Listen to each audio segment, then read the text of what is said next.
नमस्कार दोस्तों, एक नई लर्निंग के साथ हाजिर हूँ और आज की स्टॉक स्पेसिफिक लर्निंग में हम लोग चर्चा करेंगे नेल्को को लेकर।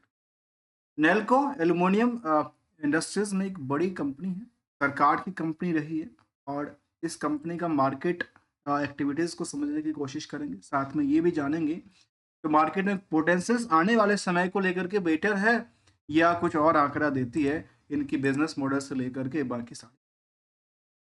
इसका नाम है नेशनल एल्यूमिनियम्स कंपनी लिमिटेड और इसमें सरकार की होल्डिंग की बात करें तो करीब करीब 51% से ज़्यादा होल्डिंग सरकार ही होल्ड करती है। तो इस कंपनी को लेकर के जो एल्युमिनियम इंडस्ट्रीज की कंपनी है 1981 में कंपनी बनी थी। बुक वैल्यू है 86 रुपये का। इंटरेस्टिंग वैल्यू देखा जाए वो कहते हैं 155 का। फिलहाल मार्केट की प्राइस जो है वो 251 तक गई थी, जबकि हायर टू हायर लगातार 262 तक टच किया था। एक चीज पे और ध्यान देने वाली बात है, जो कंपनी में जब आप चार्ट लेवल को देखेंगे तो लगातार एक नई रेजिस्टेंस क्रिएट करती हुई नजर आती है।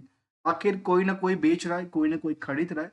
इसके लिए सिंगल से हम लोग एक गोल्डन रूल को डिस्कस करेंगे, जिसके लेकर के केवल और केवल सेल्स बेसिस पे नहीं, प्रॉफिट बेसिस पे नहीं, रिस्क को भी एनालाइज करेंगे। आखिर कंपनी भले सरकार की हो, कितनी परसेंट रिस्क के साथ कारोबार करती है मार्केट में सस्टेन रहने के लिए, स्टेबल रहने के लिए। जहां तक कंपनी का आरओई का बात करें तो करीब 12% दिखाती है, आरओसी 17% की आंकड़ा दर्ज करती है और प्राइस टू बुक वैल्यू के बेसिस पे देखें तो करीब 3 गुना बढ़ चुका है नियर अबाउट की।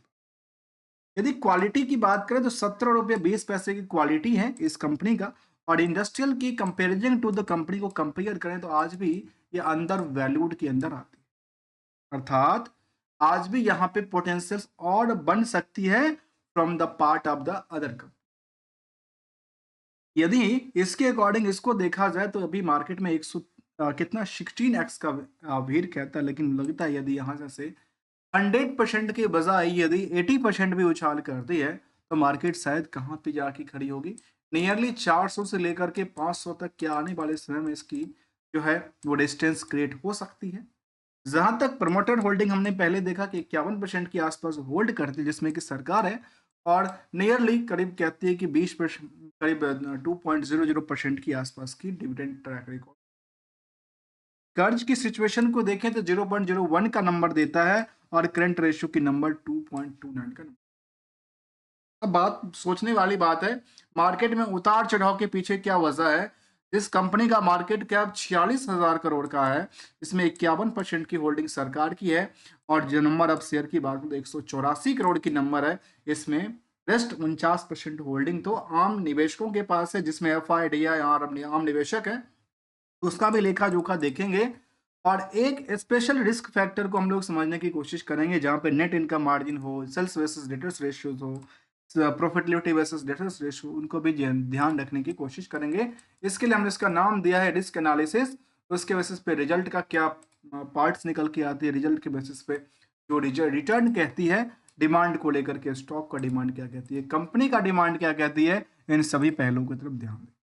यहाँ पे देखा गया कंपनी के डिमांड को लेकर देखें तो कंपनी जो नेल्को है इसमें सी- वायु वाय बेसिस पे जो डेटा निकल के आती है उसमें 30% तक की से ज्यादा की ग्रोथ दर्ज करती है। इसके अलावा की बात करें तो समझ में ये आ पाती है जो कंपनी का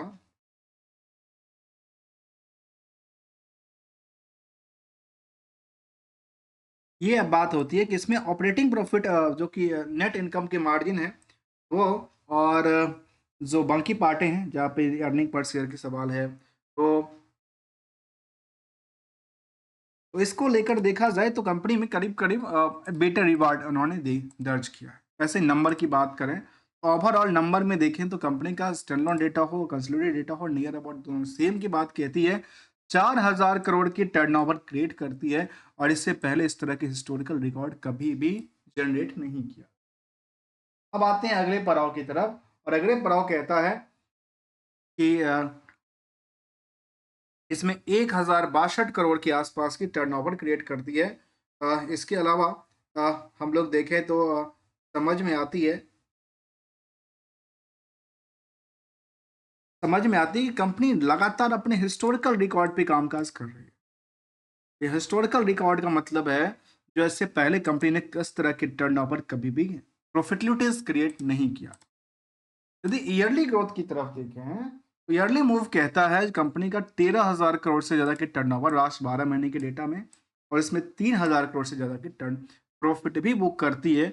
इस कंपनी को लेकर के यदि आप अदर सोर्स ऑफ इनकम को देखेंगे तो काफी बेटर टू बेटर की बात कहती है, और वो कहती है कि करीब 693 करोड़ तक अदर सोर्स जनरेट हो।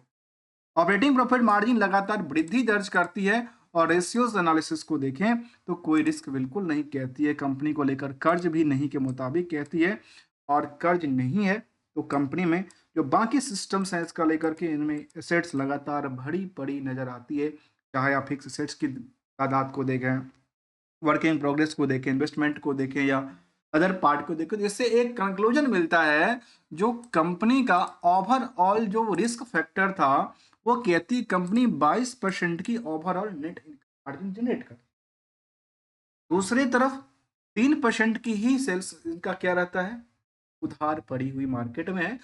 जो रिस्क है वो प्रॉफिट के पार्ट पे केवल और केवल 11% की दर्ज कर, अर्थात ये हो गया 89% जो है इनके पास जो प्रॉफिटेबिलिटीज कंपनी ने बुक किया था, जो कि लास्ट 12 महीने के डेटा कहती है 3100 करोड़ के आसपास थी, इसमें से 89% जो होल्ड पोजिशन था वो ऑलरेडी इनके हाथों में मिल चुका है, ऐसी इन्होंने बताई है। और ये इनके लिए अच्छी बात है, इसको कहते हैं रिस्क फ्री कंपनीज। अब यदि निवेशकों के इंटरेस्ट को जानेंगे उससे पहले एक नजर ट्रैक रिकॉर्ड की तरफ देखते हैं। ट्रैक रिकॉर्ड कहती है सेल्स में लगातार वृद्धि दर्ज करती है, प्रॉफिटेबिलिटी में लगातार वृद्धि दर्ज करती है, स्टॉक प्राइस सीजीआर में एक वृद्धि दर्ज करती नजर आई है, और रिटर्न ऑन इक्विटी इनको बैकअप सपोर्ट देने के लिए तैयार बैठी है। निवेशकों की माने तो निवेशकों में एफआई जितना है उससे डबल के आसपास से थोड़ा सा कम की बात है तो डीआई। इस कंपनी में यदि चर्चा किया जाए तो सबसे ज्यादा बुल कौन है, डीआई है, जहां पे 51% होल्डिंग प्रमोटर जो कि सरकार खुद बैठी है, एफआई के पास 12%, डीआई के पास करीब 19% के आसपास, और रेस्ट की बात में तो आम पब्लिक है। और यहाँ पे क्या हुआ, आम पब्लिक से एफआईआई ने खरीद लिया। किस भाव में खरीदा ये तो देखने वाली बात यह है कि हमेशा कोई ना कोई मार्केट में खरीद रहा है, कोई ना कोई बेच रहा है। कौन कर रहा है, कोई ना कोई खरीद रहा है, कोई ना कोई बेच रहा है। तो मार्केट में सेंटिमेंट इसी बेसिस पे बनता है कि आप कहाँ पे रखना चाहते हैं। यहाँ पे देखा गया कि आम निवेशक से एफआईआई ने खरीद लिया, और आम पब्लिक के पास यदि देखा जाए तो करीब 8-9 लाख की तादाद है।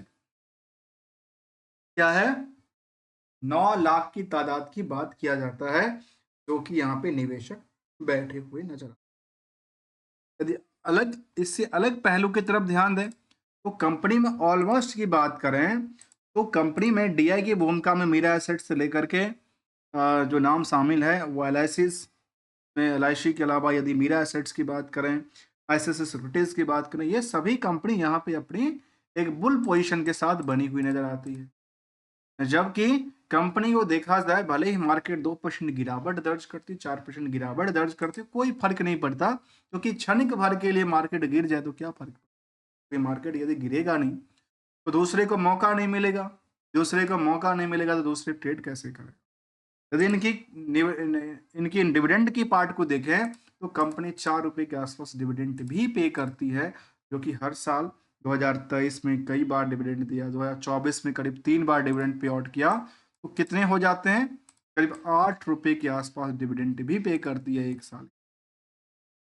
और यदि इसके बेसिस पे देखें तो 5 जो रुपए का फेस वैल्यू था उस पे 8 रुपए का डिविडेंड देती है, मतलब 100% से ज्यादा 160% के आसपास क्या देती है, डिविडेंड देती है।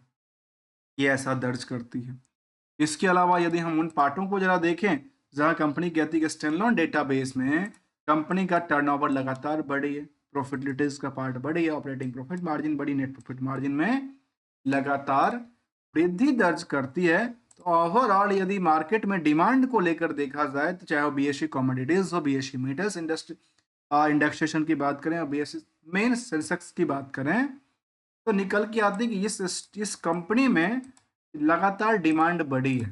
क्या हुई है? इसका नाम था नेल्को। लगातार डिमांड बढ़ती नजर आती है और सिंगल से एक गोल्डन रूल को हम डिस्कस करें। गोल्डन रूल मार्केट के लिए सिंगल ये कहता है कि सबको चाहिए पैसा, सबको चाहिए प्रॉफिट। उसके लिए क्या करना है? क्योंकि एक के पॉकेट से निकलना है, एक के पॉकेट में शिफ्ट करना है। तो जब भी देखते हैं तो टारगेट क्या है? टारगेट आपकी बड़ी है तो F2 टेस्ट कर लीजिए। इसके अलावा यदि छोटी टारगेट है तो हमेशा एसएल का ख्याल रखिए और प्रॉफिट को बुक करते रहना चाहिए, तभी तो मार्केट में डे टू डे ट्रेडिंग होती है। आज की बात करें तो मार्केट में आज में करीब 3% से ज़्यादा गिरावट दर्ज करती है। मार्केट में क्या हुआ? जब 3% की गिरावट दर्ज करती है तो मार्केट में ट्रेंडिंग क्या कहता है? कोई तो बैठ के खरीद रहा है। और जब मार्केट पिछले 5 दिनों में ओवरऑल 5% ऊंचाई पे गया था, तो भी तो कोई खरीद रहा था, कोई बेच रहा था। इसीलिए शॉर्ट पीरियड में हमेशा क्या देखना जरूरी है? प्रॉफिट को बुक करना जरूरी है और अपनी लॉस को मिनिमाइज करना जरूरी है, जिसको एक्सेल। मिलेंगे कुछ नई स्टडी के साथ विदाउट किसी रिकमेंडेशन एडवाइजरी को लेकर के। तब तक के लिए thank you so much for joining here.